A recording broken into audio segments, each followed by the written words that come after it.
Let's see how to use Mizar trading presets.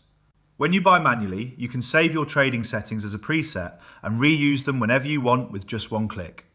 If you go to the terminal page, on the top right you'll find your trading panel where you can input your settings for buying a token. If you click on the presets icon, you'll see your list of presets. Mizar already provides a few defaults that every trader usually develops their own preferences, from gas fees to take profit, stop loss, order type and amount. All these settings can be saved into a preset and reused later. In this example, I created a preset for Solana. We always recommend using different presets for each chain because fees are different and the amounts you trade may also vary. You can create up to 10 presets and switch between them depending on your trading style. You can manage them easily.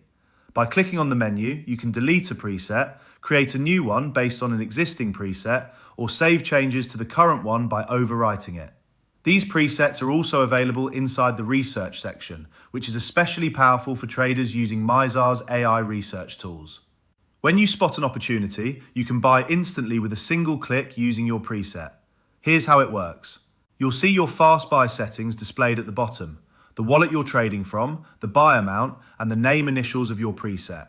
For example, you might have one for Solana, or use the Mizar preset, abbreviated to MP in this case. You can quickly edit a preset from here if you want to adjust something and save it. Or you can create a completely new one by giving it a name. Once everything is set, you simply click the preset button and the trade executes immediately.